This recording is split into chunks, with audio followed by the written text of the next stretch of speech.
सुबह की पहली किरणें सुनहरी चमक बिखेर रही थीं।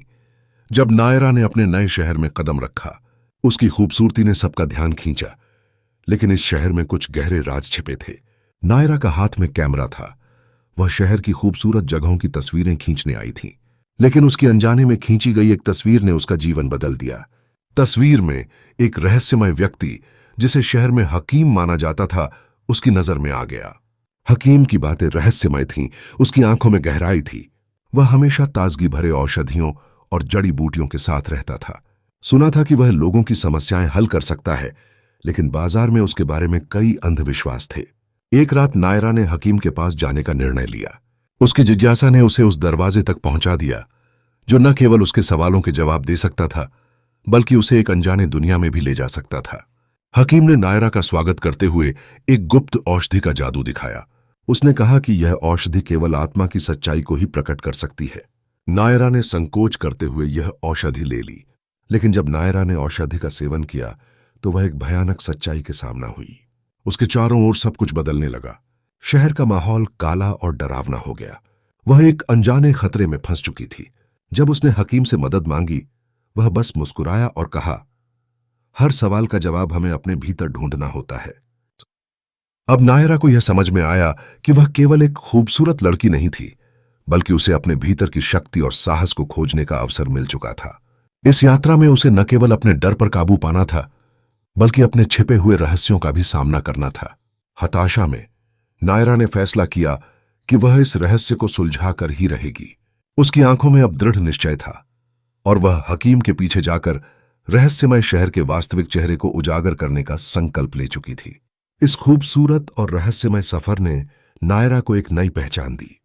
एक खूबसूरत लड़की, जिसका नाम मीरा था, एक छोटे से शहर में रहती थी, जहां उसकी खूबसूरती और आकर्षण ने सबका दिल जीत लिया था। मीरा का दिमाग तेज था और वह पढ़ाई में भी बहुत अच्छी थी, परंतु उसकी जिंदगी में एक रहस्य छिपा हुआ था। एक दिन मीरा ने अपने इकलौते भाई रामू को एक नैतिकता से संबंधित किताब पढ़ते हुए देखा। उसका भाई हमेशा से उसे प्रेरित करता रहा था, लेकिन हाल ही में उसकी मानसिकता में कुछ बदलाव आया था। रामू ने मीरा को चेतावनी दी कि वह कुछ लोगों के प्रति सतर्क रहे, क्योंकि शहर में एक रहस्यमयी हत्या की सीरीज शुरू हो गई थी। मीरा ने इस चेतावनी को हल्के में लिया और अपने जीवन में आगे बढ़ने की कोशिश की।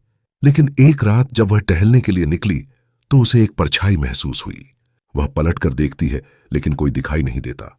उसका दिल तेजी से धड़कने लगा। वह ये सोचने लगी कि क्या वो अपने भाई की बातों को नजरअंदाज कर रही थी। कुछ दिन बाद मीरा और उसके दोस्तों ने एक फिल्म देखने का प्लान बनाया। फिल्म शुरू होते ही उसे एक अजीब सा एहसास हुआ। फिल्म में एक दृश्य ऐसा आया कि उसमें दिखाया गया कि एक खूबसूरत लड़की को एक अज्ञात व्यक्ति द्वारा फंसाया जाता है। वो पूरी तरह से स्तब्ध रह गई। फिल्म खत्म होने के बाद मीरा ने अपने दोस्तों से कुछ दिनों के लिए कहीं बाहर जाने का फैसला किया, लेकिन रास्ते में उसकी देखी हुई परछाई एक बार फिर से उसके सामने आई। वह एक अनजान शख्स था जो उसका पीछा कर रहा था। उसके दिमाग में केवल एक बात चल रही थी, क्या ये वो व्यक्ति है जो पिछले हफ्ते की घटनाओं के लिए जिम्मेदार था?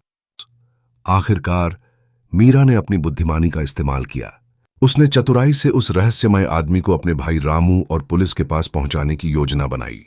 उसकी साहसिकता ने उसे उस खतरनाक स्थिति से बाहर निकाल लिया। इस अनुभव ने मीरा को सिखाया कि कभी-कभी हमें हमारी सुरक्षा के लिए अपनी धारणा पर भरोसा करना होता है। अब मीरा न केवल खूबसूरत थी, बल्कि साहसी और समझदार भी हो गई थी। उसने समझा कि सुंदरता और बुद्धिमत्ता का मेल जरूरी है, और उसने अपने अनुभव से एक नया सबक सीखा। वह एक सुंदर लड़की थी जिसका नाम आसमा था। उसकी आंखों में चमक और उसके चेहरे पर मुस्कान थी, लेकिन हर कोई नहीं जानता था कि उसके जीवन में एक गहरा रहस्य छिपा हुआ था। आसमा का एक सपना था, एक सफल लेखिका बनना। एक दिन उसने अपने विचारों को एक कहानी में लिखने का निर्णय लिया। जैसे ही उसने अपनी कहानी लिखना शुरू किया, उसे आसपास अजीब घटनाओं का सामना करना पड़ा। रात में उसकी डायरी के पन्नों पर रहस्यमय शब्द दर्शाने लगे। वह आसमान से तारे गिरने का सपना देखती थी, लेकिन इस बार जब वह जागी तो उसके सामने एक अनजाना चेहरा था। उसका दिल तेजी से धड़कने लगा। दिवस गहराते गए और आसमा के लिखने के साथ साथ रहस्य भी गहराते गए। उसे सुनाई देने लगे अजीब आवाजें जो उसे उसकी कहानी के पात्रों की तरह लगने लगे। धीरे धीरे आसमा ने महसूस किया कि उसकी लिखी हुई कहानियां असल में उसकी जिंदगी को प्रभावित कर रही थीं। एक रात जब वह अपने कंप्यूटर पर लिख रही थी, अचानक सभी बत्तियां बुझ गईं। उसने एक अजीब सी आहट सुनी। डर के मारे उसका दिल तेजी से धड़कने लगा। अंधेरे में वह एक साया देखती है जो उसके पास आ रहा है। उसकी आंखों में डर है, लेकिन साथ ही जिज्ञासा भी। वह समझती है कि यह उसके द्वारा लिखी गई कहानी का पात्र है। यह पात्र उसे एक महत्वपूर्ण संदेश देने आया है। उसने अपनी कहानी में जो लिखा था वह उसे सिखाने आया था कि जीवन में सच्चाई और साहस का साथ होना आवश्यक है। उसे अपने डर का सामना करने की जरूरत थी। इस अनुभव ने उसे बदल दिया। वह अब सिर्फ एक लेखिका नहीं थी, बल्कि एक साहसी लड़की जो अपने जीवन के रहस्यों को समझने के लिए तैयार थी। आसमा ने अपनी कहानी खत्म की, लेकिन उसने अपने पाठकों को यह सिखाया कि कभी-कभी कहानी और असलियत का मिलन व्यक्ति को खुद को पहचानने का मौका देता है। यह एक रहस्य था, एक सबक जो उसे यकीन दिलाता था कि सुंदरता से कहीं बड़ी चीज है आत्मविश्वास।